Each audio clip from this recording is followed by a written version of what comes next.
Sem Herman Holmes, fantasy-detektiv, celje še povsem neraziskano.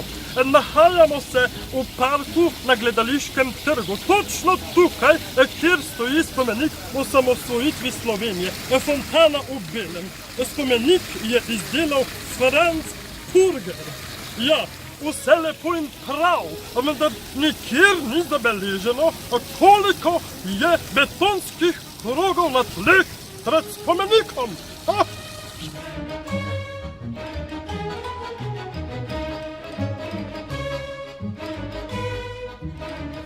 Pa imamo podatek.